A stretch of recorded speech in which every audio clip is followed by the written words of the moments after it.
And here we go. This is the Outlaw Possum Podcast. I'm your host, Troy Neff. I'm the fucking guy, the other fucking guy in the room who joins me and has his fingers all over the controls is Leo. Leo, Good morning, man. How are you Good doing? morning. It's Friday once again.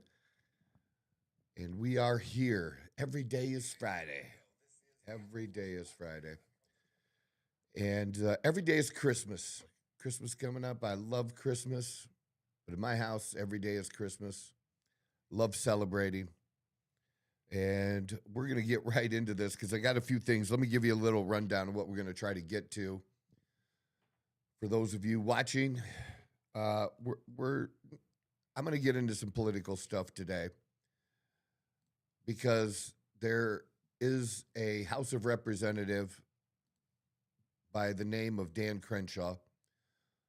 Well known. He's got has a black patch over his eye and, former Navy SEAL.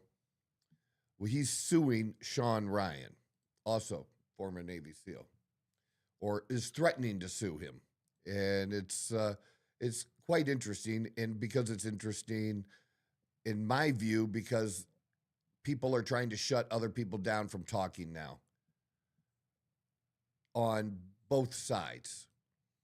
I mean, the Republicans have gotten as bad as the Democrats in being little whiny bitches and trying to shut down other people. And then, conservatives shutting down conservatives. It's unbelievable. So we're going to get into that, but that's kind of big. We're going to go through the video of Shawn Ryan talking about it. He lays it out really, really well, totally transparent. So we're going to go over that in a little while. We might get to Somali Gate, which I don't think I've really mentioned here on the podcast, but you've seen it in the news, that we've been taken advantage of. You've been taken advantage of. They've been committing $1 billion worth of fraud just in Minnesota. And it may be more. And I think about 60 people or so, between 50 and 60, have already been prosecuted for this, and there's more to come. And who's responsible for this? How did this happen? And now it looks like, at least as of today, that there's been another whistleblower now in Ohio that maybe the same thing is happening in my home state of Ohio. And so then you got to ask yourself, well, it wasn't just Minnesota. How many communities or how many areas do we have large groups of Somalians? Where did we resettle these people when they came here? I don't know. But it seems wherever they've been resettled, this fraud is going on. And by a group of people, I don't know if we've ever seen this. If you have three people of a certain nationality or certain race or background that do something, you don't blame it on the whole group. This just seems like so many that it's just I've never seen anything like it. So we might be able to get to that. But I wanted to start with slightly lighter stuff today. And that's going to be Old Man Rivers is coming back to play some football. And then we're going to get into the crazy story of Michigan football, the head coach being fired, and how that story's blown up the last 2 days since Wednesday night. It's been absolutely crazy. But we'll start with Old Man Rivers and then get to the younger creepy dude, 39 years old, and he's acting like a creepy old man. We'll get to that. So let's start with Old Man Rivers. How about this? I am, a Steelers fan, of course, everybody knows. But I like to root for people sometimes, different people. And this Sunday, I am going to be rooting for Phillip Rivers and the Indianapolis Colts. Now, I keep looking. I keep forgetting to look. Check, see who they play Sunday, because I don't know off the top of my head. I meant to look it up. But it doesn't really matter who they play. I'm going to be rooting for him anyways because the guy's 44 years old. Seahawks. That's not going to be an easy game. But the Colts started out red hot, but I think they've only won one of their last four. And they had Daniel Jones go down. He's out. Seems, he's going to have a tough time making it back by the beginning of next season. He might want to contact Aaron Rodgers and see how Aaron Rodgers was able to come back in the time frame he did from his Achilles injury, because he did come back ahead of schedule, and the guy was a maniac in rehabbing that.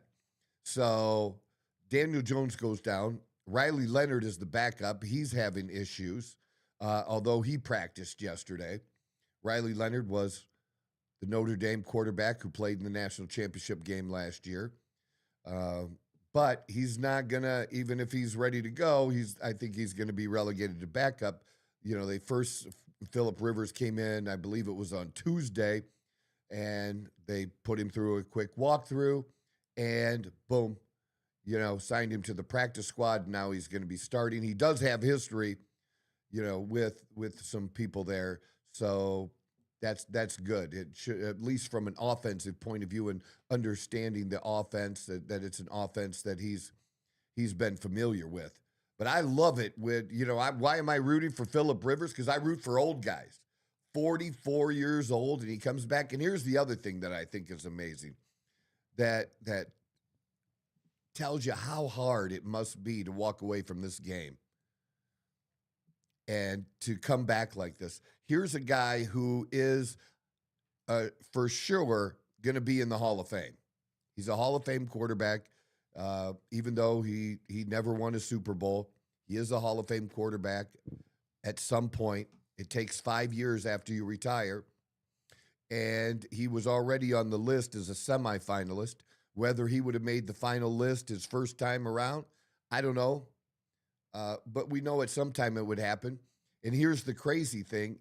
Him playing now, him coming out of retirement now, will start that 5-year clock over again. Meaning he has to retire again and wait another 5 years. They got to change that. They got to change that rule. Maybe make it a year or so, but let somebody who is is going to be in the Hall of Fame enjoy being in the Hall of Fame while they can, while they're alive, for the most length of time that they can. What does it hurt if the guy plays and he retires again? What does it hurt if you say, well, we're just going to push it out a year versus starting a whole nother 5 years? What is the sense in that? I don't understand why we have that rule or why they have that rule, but it seems like a rule that everybody could agree to could be changed.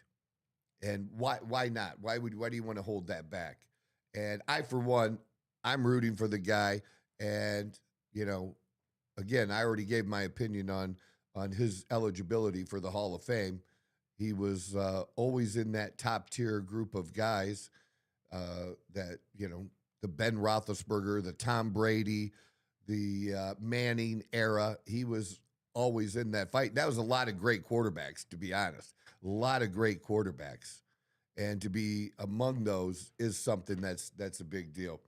So I think it's great that he's doing this. People are wondering if he, what he can do in such a short period of time. And I look at it like I do Tiger Woods. Tiger, after his troubles, he had much difficulty coming back, and he finally got over the hump one time and was able to put on that green jacket one more time. I remember watching Jimmy Connors as an old dude. I'm pretty sure he was in his 40s, and he made it to either the quarterfinals or semifinals at the U.S. Open. And I just remember watching that. And I was never a Jimmy Connors guy, but I rooted for him because I root for old guys. And it was fun to watch and see. And the battle of that particular match, and I can't even tell you who he battled against then, but I'm sure it can be found somewhere. But yeah, just awesome stuff. Just awesome stuff at an old age. People doing this and coming back. You know, Tom Brady didn't retire. He went to Tampa Bay and, you know, winning another Super Bowl. Phenomenal. Again, rooting for the old guys. I love to see old guys do this shit, especially being 57. I don't think we're going to see any 50-year-olds doing that, but man, why not? If you have a love, a passion for the game, and you can still train. Now we got other quarterbacks like Cam Newton. He sounded off. He said he's ready if he wants to come back if somebody wants him. Tom Brady was also saying the same thing about playing at 48. Yeah. It's hard, but it's hard to, obviously, I mean, it was hard for Tom to walk away from, you know, especially maybe when you know that you can still play, maybe not at your highest level that you played at, but still at a level that's higher than than half of the NFL quarterbacks, right? That's got to be. I mean, I think, you know, some people think Tom took really or put football as a priority over his marriage. And that may be true. And I get it. Man, that was his job, his passion, and you don't want somebody telling you can't do the work that you want to do. Can you imagine, you know, a woman that wanted to do that, a woman that wanted to work, and a dude saying, you know, oh, no, you're not going to work. You know, we'd be called misogynist for that. But, you know, guys can be in the same type of position that, you know, we want to do what we want to do when it comes to what our passion is. And I know that's been true for me.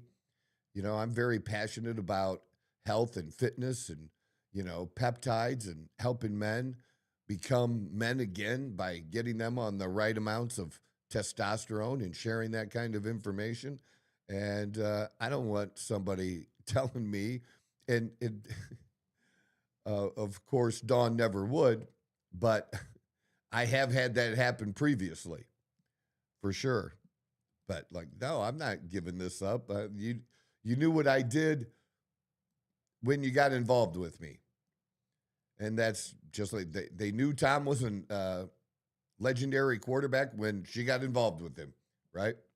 That's just part of it. And you only get it. Your chance only goes for so long. And they want to make the most of it because a lot of players, you know, don't make it beyond 3-4 years. And that's the ones that make it, don't make it beyond 3-4 years. Some make it to training camp and maybe a practice squad, and that's it. So that's where their dream ends. And you know, something that you dreamed about and you were able to do, that's just, I can understand why it's so hard to walk away from. And I just want to see if some of these old guys have been able to hang in there for a minute. You know, you thought maybe Aaron Rodgers was finished after his stint with the Jets didn't go well. And honestly, Aaron Rodgers has done, I'm okay with Aaron Rodgers' performance with the Pittsburgh Steelers. I'm disappointed in the performance of my Pittsburgh Steelers. And we'll see what happens on Monday night when they play Miami. But I'm happy with what Rodgers has given us this year. Is he the number one quarterback? No. But he certainly has done what we've needed him to do and was better than any of the options that we've used over the previous 2 years. And we were able to at least squeeze into the playoffs, barely, but we did the last 2 years. So, you know, our goal with this was to hopefully go a little bit further. And I could see the Colts not wanting to throw their season away after this incredible start they had. Why would you want to throw your season away and say, oh, well, we're just done? They still have a great chance of, you know, doing something with this if if Phillip Rivers can help him on that. And the number one thing is, the one thing I hope he focuses on is he doesn't have to have a big game. He just has to manage the game. He has to uh, not turn the ball over, either throwing, fumbling, not turning the ball over. If they can not turn the ball over and manage the game, they got a really good running back, they've got a chance. And it's not a bad defense either. So then they have a chance. But I've seen mediocre quarterbacks in the NFL. I mean, mediocre by NFL standards is what I mean. I've seen mediocre quarterbacks win Super Bowls by limiting the mistakes they made. That's how Trent Dilfer won a Super Bowl with the Baltimore Ravens, is he just didn't make a lot of mistakes, and the defense carried him through the day. And that was how they did it. So that is a strategy here, right? And so I just wish him well in doing that. I think it's cool. All right. So Sharon Moore, good Lord, man. This is absolutely insane and not what Michigan needed. We had Spygate with Michigan stealing signals, which I didn't really think was that big a deal because they all steal signals. This was just a way you weren't supposed to do it, but hey, they put in a lot of work for it. It was very ingenious, if you ask me. I didn't have a problem with it, but it was a problem, and they paid a boatload of money to get a little tiny little penalty, right? But it's a big deal with the NCAA. And now I don't know how this program makes it through. They're worried about getting another coach. I think they should be worried about what penalties may be coming if the school did not handle this well. And so far, it seems like they haven't necessarily handled it well. So we get the announcement on Wednesday that Sharon Moore is fired.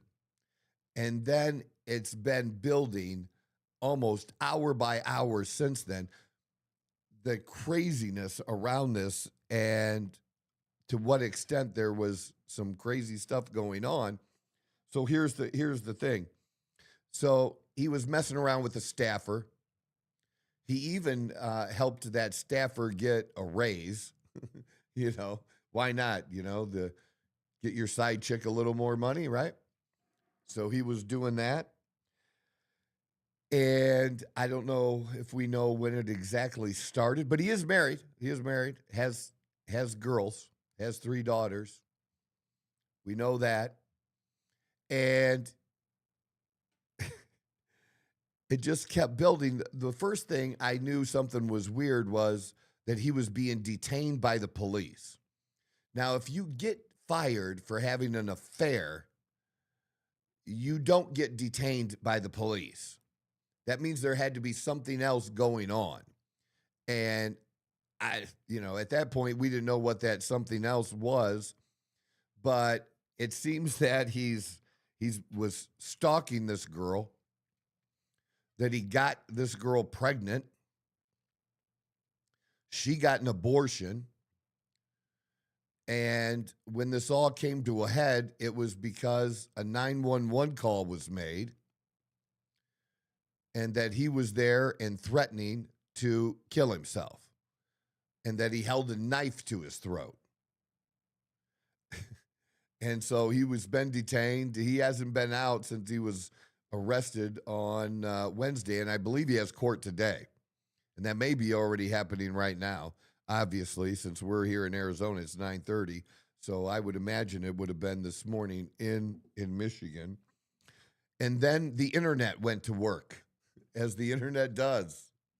And they started digging into his social media, and they found out that he was following a number of young ladies on OnlyFans.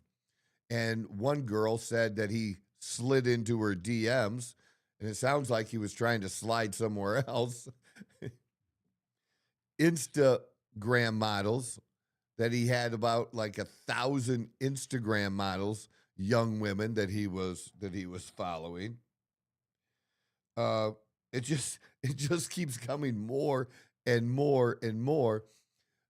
And the other part that's going to not be great for Michigan is that the University of Michigan earlier had hired a law firm to investigate his relationship with that staff member. And apparently there was not enough, there wasn't enough information, is what they're saying, or evidence to do anything at that time. And now it just looks like some people are saying, well, that was done because of the timing. They wanted to get through the rest of the football season. They wanted to get past the Ohio State Michigan game, because things could have really changed for Michigan if they had beaten Ohio State. I don't know if they could have snuck into the top into the playoffs then. But I'm sure there was some scenario that could have happened, at least if they'd won. So they wanted to get past that, and the NCAA is not going to look kindly on that. And because everybody knows they got a little bit of a pass previously, and to keep their national championship intact, they could get really hard with penalties for this. And that could be in the form of scholarships, number of practices. There's all kinds of ways that the NCAA targets schools besides just money. And if you're a coach now, you would normally think this would be a top job. This would be a top job that somebody would want, as big as any out there, and especially of the ones left, it would go to the top of the list. It seems funny though that I don't know who's doing it, but they keep putting out Marcus Freeman's name. I could tell you this: Marcus don't mind, because it just makes him even more valuable at Notre Dame. But Michigan is not a better job than Notre Dame is. It's not. That's not an upgrade. It might be a lateral, and that, might be worthwhile taking a look at if there were issues at Notre Dame, but there's not. So, keep the rumors flying. It only increases Marcus's value to Notre Dame, and that they need to keep him happy. But that dude's not going to Michigan. That's not, people just throw names out there to just run their mouth, I think, sometimes, and act like they know what they're talking about. But no, that's not going to happen. And I don't know who would at this point. I think you'd maybe be looking at somebody who was an offensive or defensive coordinator somewhere, maybe even in the NFL, somebody who was an offensive and defensive coordinator who has maybe some previous ties with the University of Michigan. And I haven't run a search to see what those names would be, but that would be a start. But any coach that coming in is going to be concerned about what he's going to have left and the shape the program's going to be in when they get there. So Michigan right away has to do some damage control, some serious damage control, not just with the NCAA, but the players that have been recruited. And, you got these open portal windows, who maybe is now going to leave because of this, because of so much uncertainty. There will be a few, I would guess, a few. So crazy, crazy time for this. I don't know. What do we know? What is it? The Citrus Bowl? Yeah, Michigan's in the Citrus Bowl. So that's going to be coached by one of the staff members who's been named the interim head coach. So we'll see how that goes. I don't think it's a good idea, really, for them to do what they did last time. And, he just blew the opportunity of a lifetime, because this is a guy that started out as a line coach and moved up over, since around 2018, I think it was. moved up in the coaching ladder, and then was given the job, and he probably needed to have been a coach somewhere else first, like a Western Michigan or an Eastern Michigan, whatever, you know. Yeah, that probably would have been a good idea for him to have taken that time. He's just 39 years old now, so you know he's very young in getting this job, and how hard that's going to be on his family. Here he was making big money. That money is gone.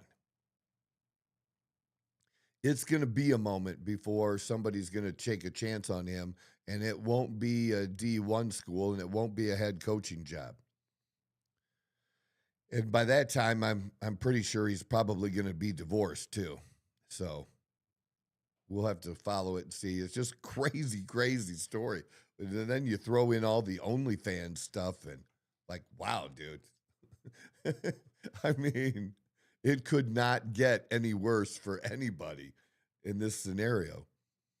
But he got this opportunity that was a little early, as I said. Maybe didn't quite, at least in my view. I think there would have been other more qualified candidates to take that position, but they hired from within, basically, kind of thing. I just thought he was always a little over his head, but his problem wasn't on the football field. His problem was his personal life, and honestly, I can at least say I can identify with that. Being a recovering alcoholic, and being at the top of your profession at the time, as I was, being a financial advisor, and I had all these great things going for me. And, why would I blow it with alcohol? And I did. And I don't know if alcohol was involved or in any way with his situation here or not. But still, basically behavior, for sure. And that's going to be a hard part, and you can get through it if you're willing to take a look at yourself and acknowledge the where you're really at. Take a real honest look at yourself, and the only thing you can fix is you. And hopefully at some point he gets to that, and gets through this, and you either rebuild and move on and fix yourself, or you're going to be a total fucking mess the rest of your life. That's the two options. So I hope it's the first option that he chooses, because everybody does make mistakes and does some crazy shit. This just is some really crazy, and the bad part for him is it's all public again, which is what I know too. The things that I went through were all public. So, that's kind of how my view is on this anyways. What I think about it, and then thought about myself a little bit as well. All right. I want to go to the Shawn Ryan interview. I like Shawn Ryan. I think he does a very good job with the interviews that he has. And he does some very long interviews, but I enjoy them. I enjoy the people he talks to and those conversations, and gives me an opportunity to learn some things about either a topic or a person, and he does really well with that.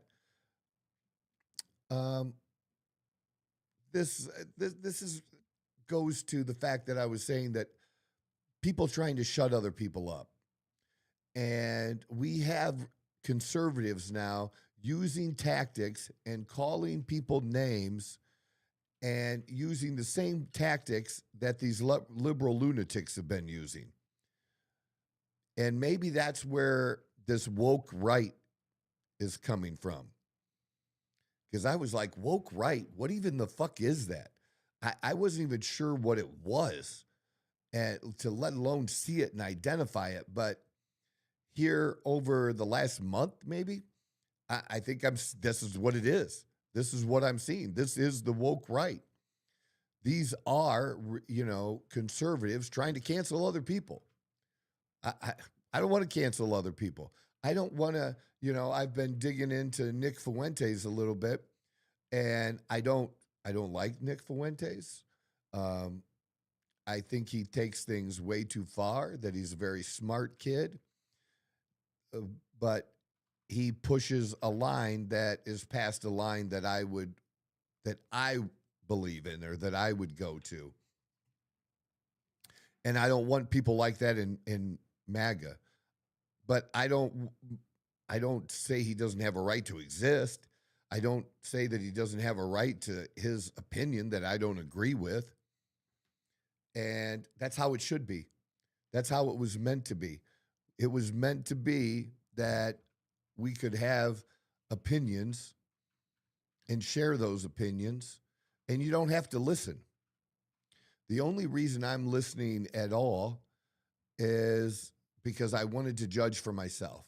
I wanted to judge for myself about Nick Fuentes.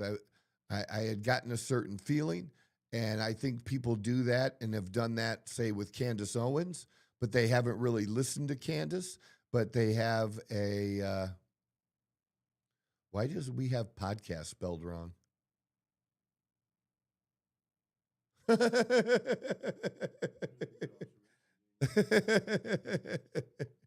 That's funny. It's all right. I had never noticed before. We're missing an A.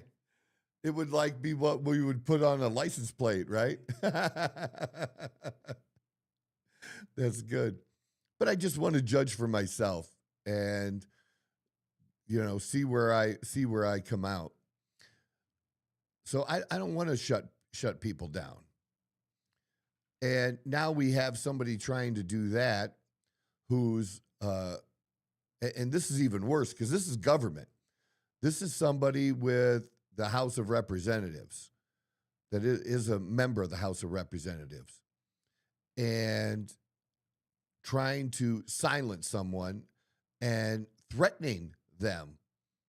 But I'll let you judge for yourself and see which side you fall on for, what this deal between Shawn Ryan and Dan Crenshaw. And I think it's an issue that's bigger than just these two. And that's why I wanted to share it with you and talk about it a little bit. You can sure drop your comments below. I would be much appreciated on what you think of this too. Can we go ahead? Can we do it?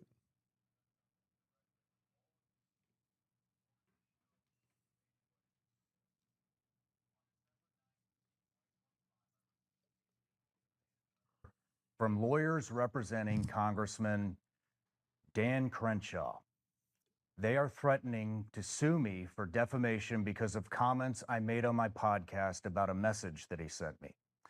They want me to remove content, issue a public apology, and stop talking about him. I'm not going to do any of that. Let me give you full context so you can judge for yourself. What I originally said a while back, I commented on my show about Congressman Crenshaw throwing an extremely expensive party and the fact that he seems to have become quite wealthy during his time in Congress. I raised questions about how a congressman making $174,000 a year can afford that kind of a lifestyle. These are legitimate questions. And to be honest, I didn't even mention Dan Crenshaw's name in that initial conversation. I just brought up the fact that he was having Steve Aoki, a major DJ, spin at his party. And then, let's fast forward a couple years and they got Steve Aoki DJing their 40th birthday party. How does that happen? I don't have firsthand experience in this. I have often questioned the same thing. These are legitimate questions. Multiple news outlets have reported on concerns about congressional insider trading and members of Congress, including Congressman Crenshaw, actively trading stocks while having access to non-public information that affects those very stocks? I'm not the only person asking these questions, but apparently I'm the one that got under Dan's skin. After I made those comments, Congressman Crenshaw sent me an Instagram message. I'm going to publish the actual screenshot so you can see love for this. yourself right here. Here's what it says. Hey, Shawn, you have the ability to contact your fellow team guy if you've got a problem with me or have questions about how I'm getting rich. Some of my boys at 6 told me about your indirect swipe at me. From the comment you made, it sounds like you have some beliefs that are based on trendy narratives instead of facts. Now, let me be clear about what I saw when I read that message. A sitting United States congressman who happens to be a former Navy SEAL sent me a message saying, my boys at 6 told me about my criticism of him. My boys at 6. That means SEAL Team 6, Development Group, the most elite special operations unit in the United States military and arguably the world. When I received that message, in the context of me criticizing him, I interpreted it as threatening. Maybe I was wrong. Maybe he just meant that some guys he used to work with told him about my comments and he wanted to have a friendly chat. But that's not how it read to me, and I said so on my podcast. Now, here's a clip of Congressman Dan Crenshaw literally saying if he ever meets Tucker Carlson, he will fucking kill him. Have you ever met Tucker? We've talked a lot.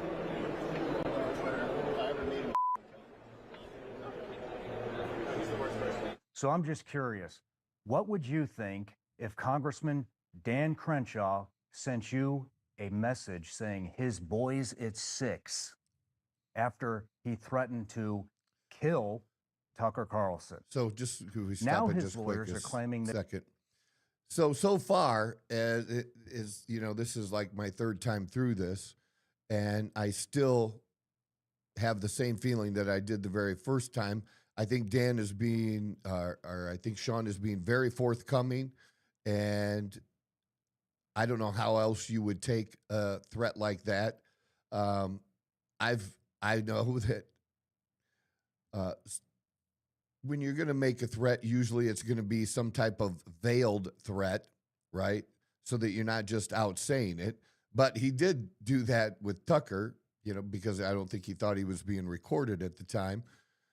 But I used to do something similar. Somebody was being stupid. I said, you know what? We could just meet for a cup of coffee and talk about it. And I didn't really want coffee. And in this case, his reference to SEAL Team 6, I think Shawn's right. It is part of a threat, and there's more. And it is valid. And why aren't we? It's a problem that we know that I think is going to get fixed. It's taking its time to get fixed, but I think that's a good reason why Nancy Pelosi got out. She doesn't want to be around. She didn't want to be around when they actually fixed this. But Martha Stewart went to jail, right, for insider trading. Martha Stewart. And yet we have Republicans and Democrats that are using inside information to get wealthy. Because he's 100% right. How is it within 4 or 5 years, some of these people with a net worth of barely $100,000 are all of a sudden worth, $8, $10, $15 million in just 4 or 5 years? What were they doing? And how is it not related to what their job is now of being a U.S. congressman? Now, I get it. Look, $170,000 to be a representative, that doesn't interest me one bit. And so money-wise, that's, to me, not what I would want to work for, but I also don't think it's right for them to use their positions to, be snakes and accumulate their wealth in a way that none of us can do it. Martha Stewart wasn't allowed to do it. And I don't know that she was actually even, honestly, knowing as much as I do about the story, it was very rough to pull that and for that to be, yeah. Was she convicted? Yes. So I'll go with that, but it could have went the other way too. I think they were just trying to make a point at the time, and that's what they do. And all the while, these people that make the laws are doing the exact same fucking thing, and that's not cool. And that needs to come to an end, and it needs to come to an end fast. So yeah, I don't care. This is where I don't care about the Republican Party. I don't care if, because we go after these people on both sides, if the Republicans have more people that are involved in this than Democrats, and that means that they lose power for a little while. I'm okay with that, because I'm not okay with this. This matters more in what they're doing. That, I'm just tired of everybody else being taken care of around the world before you're taken care of. And I'm tired of these guys profiting off of it before taking care of what our needs are out here. And I think, if you strip away party, a lot of us can agree with that. All right, let's hear what the rest that he has to say. That my interpretation of his message is defamation. They say I accused him of threatening me with assault, which is a crime, and that I need to publicly apologize and remove the content from my show. Here's my response. No. I'm publishing their full demand letter along with my lawyer's response so that you can read both and decide for yourself whether my interpretation was unreasonable. This isn't really about whether I misunderstood a message. This is about whether a sitting member of Congress can use the threat of an expensive litigation to silence criticism. I asked questions about Congressman Crenshaw's wealth. Those questions are fair game. He is a public official. He makes decisions that affect all of us. He trades stocks while having access to classified and non-public information. The public has a right to ask how he's getting rich while he's in office. Instead of answering those questions, he sent me a message that referenced SEAL Team 6. And when I said that message felt threatening, he lawyered up and demanded I apologize and shut up. And I won't. Now, what's going to happen next? If Congressman Crenshaw wants to sue me, he can. My lawyers are ready, and if he does, we're going to use the discovery process to get answers to all the questions I originally asked. Questions about his finances and how he affords the lifestyle he's living on a congressional salary. I suspect that's the last thing Dan actually wants. But here's what I think is really going on. Congressman Dan thought he could intimidate me into silence. He thought a legal threat would make me back down. But unfortunately, Dan, you're wrong. I'm a veteran. I've been in combat too. I've faced actual threats. A demand letter from a DC law firm, unfortunately, does not scare me. So let me clarify my position for the record. Congressman Crenshaw sent me a message that said, my boys at 6 told me about my criticism of him. I interpreted that as threatening. Maybe he didn't intend it that way. Maybe he's just really bad at communication. But when a congressman invokes elite special operations forces into a message to someone who's criticizing him, that person is allowed to find it threatening. And you know what? I still want answers to my original questions. How has Congressman Crenshaw accumulated significant wealth while serving in Congress? What stocks has he traded and when? Did he have access to non-public information that affected those trades? How did he afford that expensive party? These are questions every American should be asking about every member of Congress. The fact that Congressman Crenshaw's response is to threaten litigation rather than provide answers tells you everything you need to know. To my audience, I'm publishing everything: the original message, the demand letter, my lawyer's response, because I believe in transparency. You've made this show what it is. You deserve to see all the facts and make your own judgment. If you think I misinterpreted the message, that's fine. Reasonable people can disagree, but I don't think my interpretation was unreasonable. And I'm certainly not going to apologize for asking legitimate questions about a public official's finances.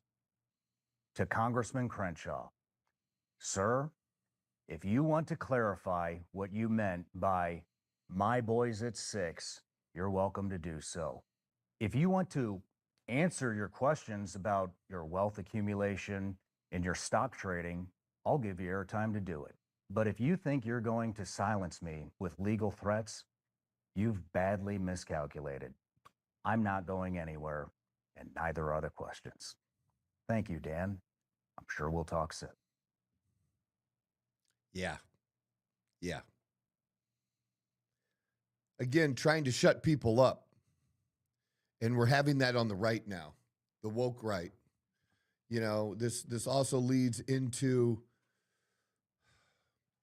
the discussions now about Charlie Kirk and Candace Owens, Tucker Carlson, what their views, what their take is, and people like Ben Shapiro, who are trying to shut them down, at least. I mean, they can't because they have their own platform, but wanting to shut them down. And then, you know, like I said, being mad at somebody like Tucker Carlson for having an interview with someone like Nick Fuentes.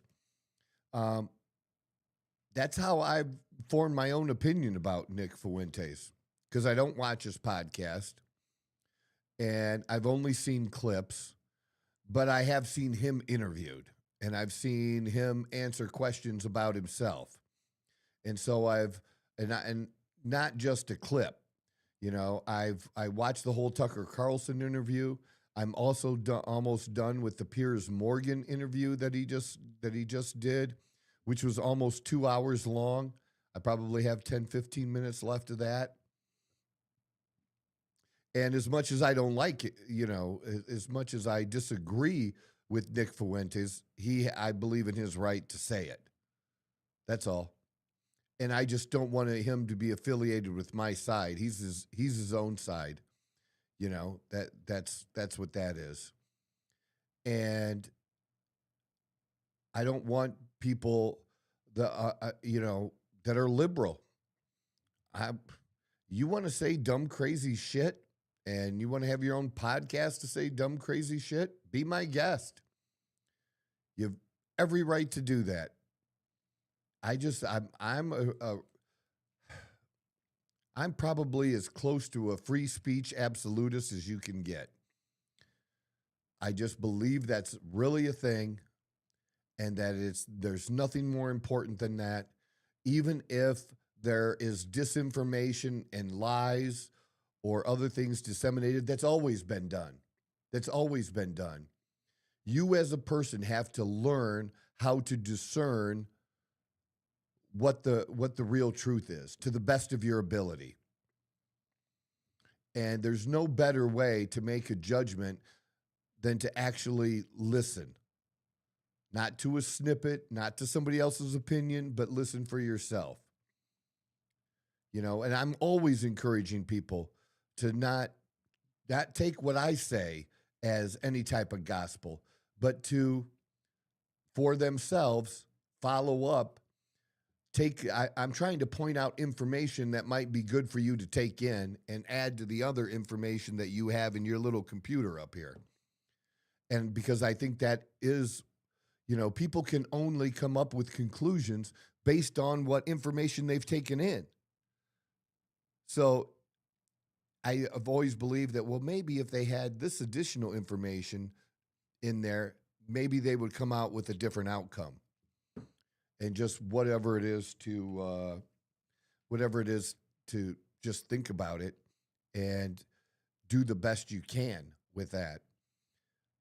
So I just try to pass that along and what I do, and that might be helpful to others.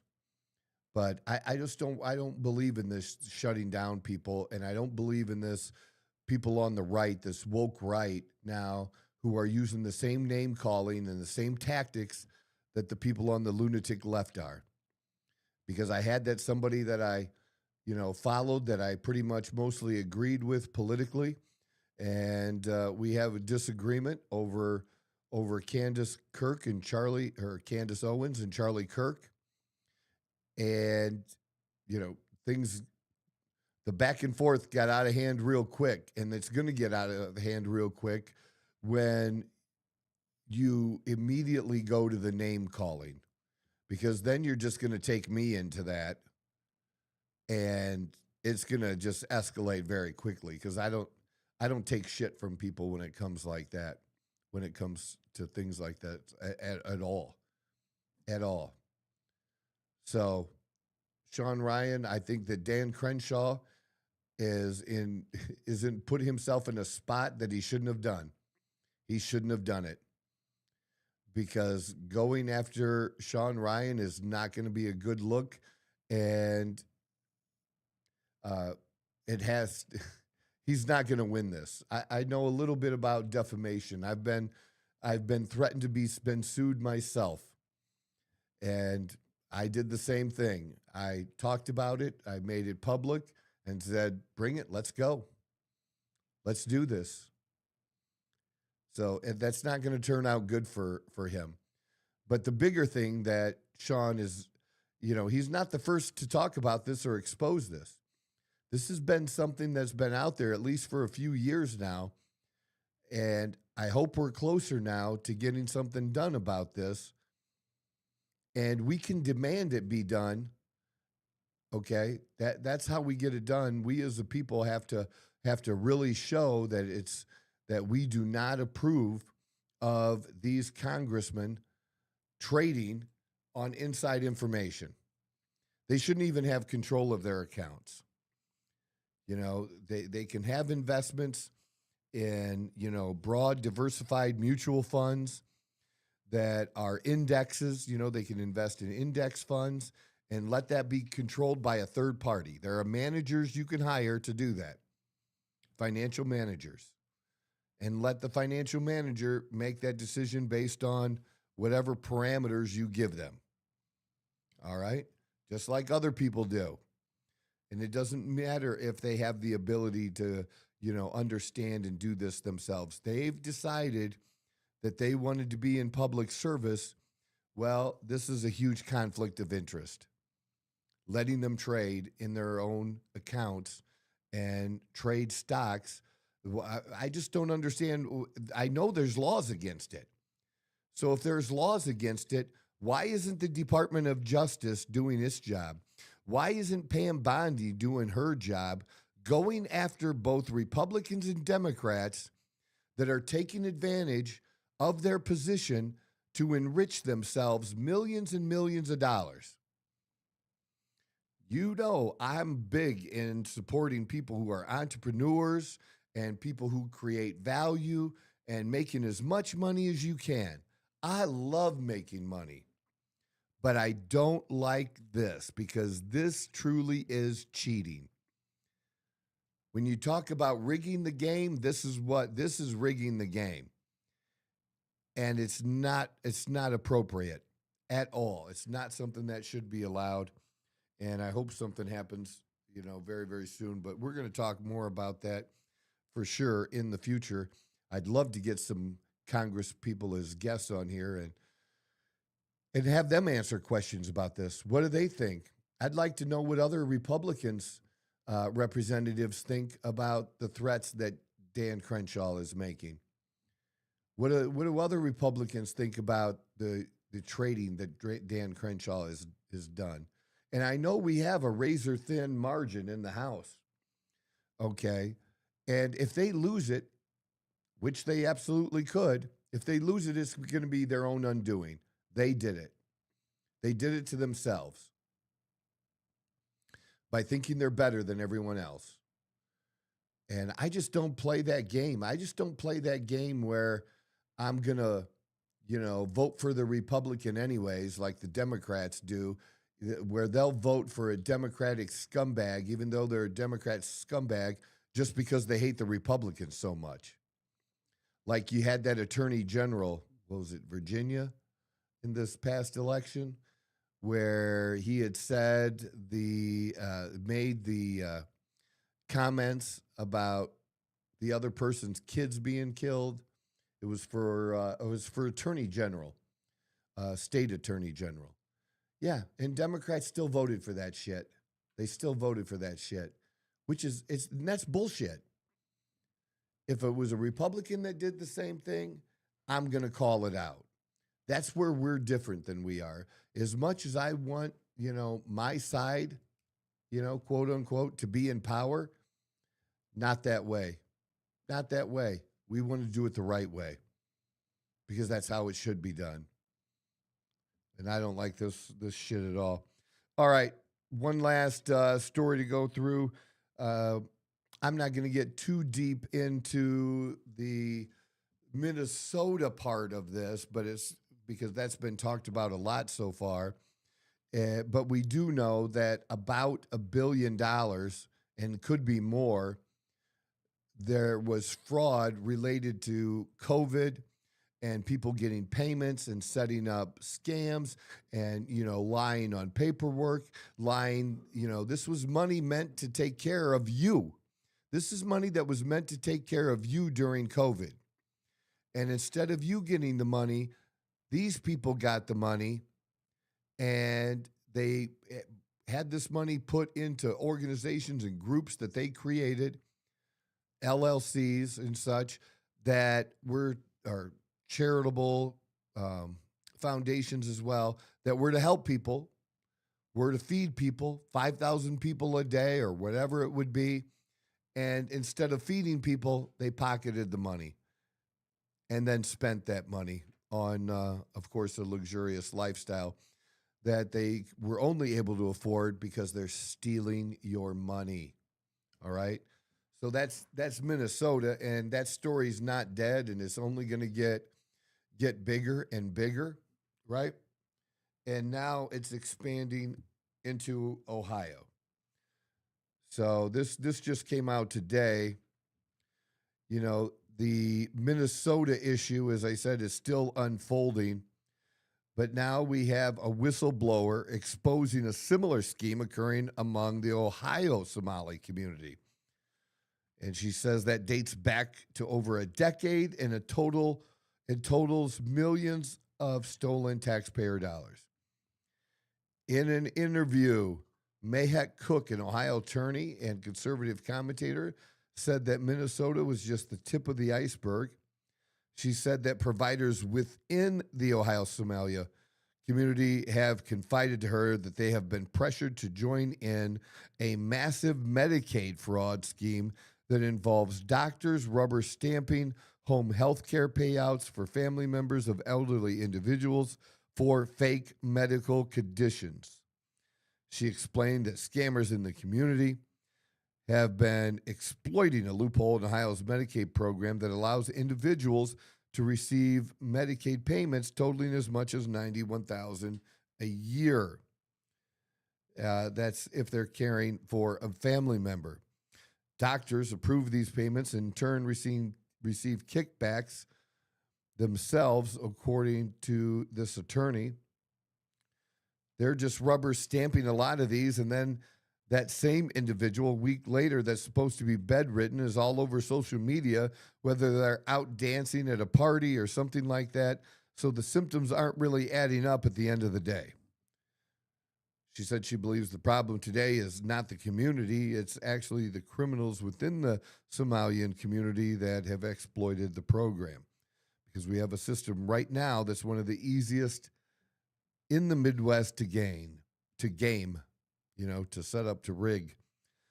say I want to take care of my elderly parents at some point, I can become a home health care provider. And this is where the Somali community has been really clever.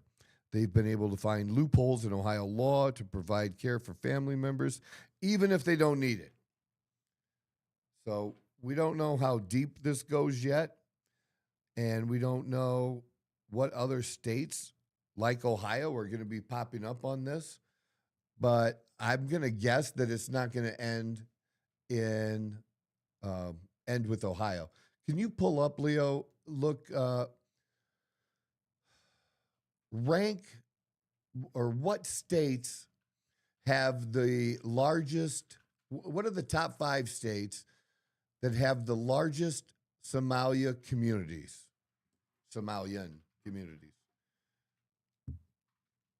And that'll give us a good idea, obviously, of where we need to look next.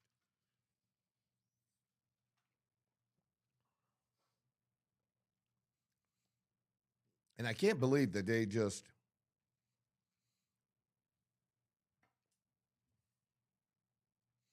so Minnesota, followed by Ohio, so those are the 2 we're hearing about now, and then Washington and California. And then Maine and Nebraska seems to be near the top there. That's what kind of, I know this might sound dumb, but what kind of weather conditions do they have in Somalia? Isn't it? Pretty tropical from what I know. I could be wrong, but No, why don't we look at that? What's the weather typically like in Somalia?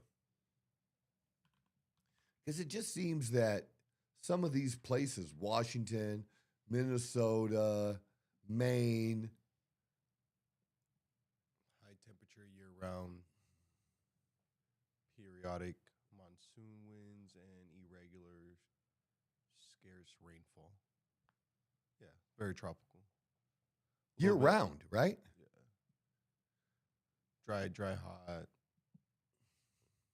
Looks like there's a little bit of mountainous range, but not much. Rainfall. So you're putting them in Washington, that's cold and rainy. You're putting them in Minnesota when that's not like weather they've ever experienced before. Ohio similar, and then Maine as well. And obviously Washington, D.C. gets a little bit of winter too, but not the snow that's in the other places. But But they'll I get think it. it might be more that it's like near water than anything. Like I think it's more of like their. Somalians like to be near water. I think it's like part of their diet. Like the what do you call it? Like seafood is like a pretty big part of their diet. Well, one of them was even Nebraska. That's in the middle of corn No, no. country.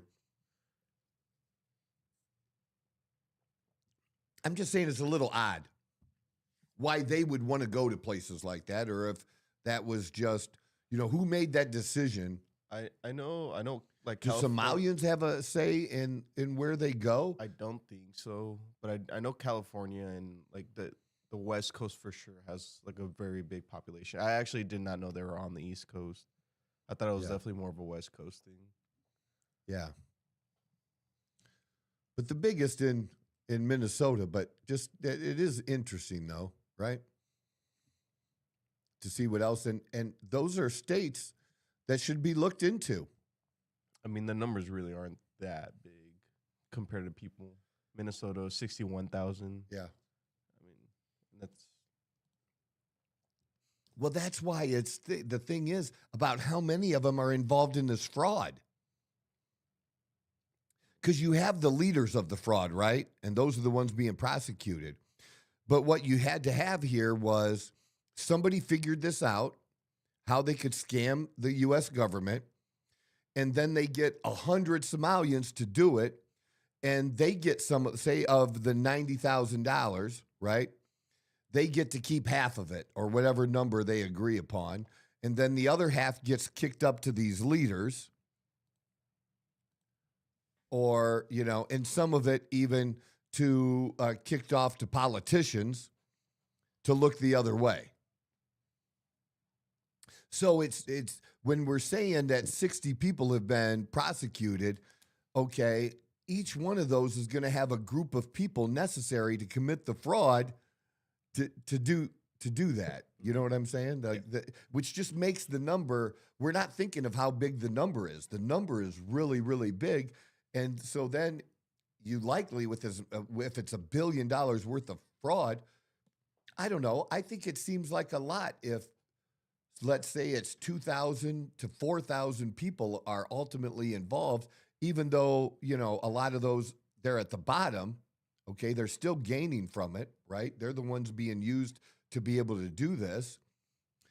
But 4,000 people out of 60,000, you know, just under 10%, 7-8%, that's a lot. That's a high percentage of that population that's committing this fraud. And it's just not, you know, 3 people of a certain race or creed. This is one of the biggest racial scams or one of the biggest scams perpetrated by a race or culture of people that might be ever. And again, we don't like to paint a group of people with a broad brush, but it's being done to themselves. This is just insanity how much this is. And it also goes back to what we knew that a shit ton of money was being scammed during COVID. We knew while COVID was going on. But the fact of the matter is that we're finishing 2025 now, and that, you know, the government has gone after some people, but I think the fraud is so great that this is just the tip of the iceberg, not just with the Somalians, but in general, of all the different ways that people scammed COVID money. And there's a lot of people, I know I'm not alone, that would like to see them get, you know, that there actually be some type of accountability for this. This is just crazy. And again, I look at everything through the eyes of America first. This is not America first. This is not. All right. All right. So we'll see where that story goes. Going into the weekend, Army-Navy game tomorrow, which is always a big deal, and one of the biggest rivalries in college football. I think Navy is favored, but I don't know. I might take Army in this one, and the money line on this. I might not take the points. I might just do the Army and the money line on this. And that would pay pretty well if they actually won. But for sure, let me say this, for sure, it should be a fun game. Both teams fairly decent, and Navy was really good this year. So that's always a good matchup. Going to follow my Steelers aren't until Monday night, and we'll be back on Monday morning. I just, you know, as we get closer to Christmas, don't spend money you don't have, okay? If you don't have it, don't spend it. Don't put it on a plan to pay back, not just credit cards, but there are other ways to do it now. I mean, almost every time I make a purchase now, I see somewhere where I'm checking out, you know, click here and you can spread out the payments for don't do that shit. Okay, that's the biggest way to get into financial trouble, is to spend money you don't have. Do what you can, and people will understand. Your kids will understand. That's how I feel about it. I just wanted to share that as we get into these last couple crazy weeks and do our final shopping and things like that. All right. Have a great weekend. I'm going to have one as well. God bless you all. This is the Outlaw Apostle Podcast. I'm your host, Troy Neff. I'm the fucking guy. Whoa! Who knew I would make it this far? They hated, they never believed me. Yeah, I would never drop the ball. I know I make it look easy. Yeah, Mayweather with the defense. I don't care what a critic got to say. I got them picking up the pieces. life, I'm about to come and run it all.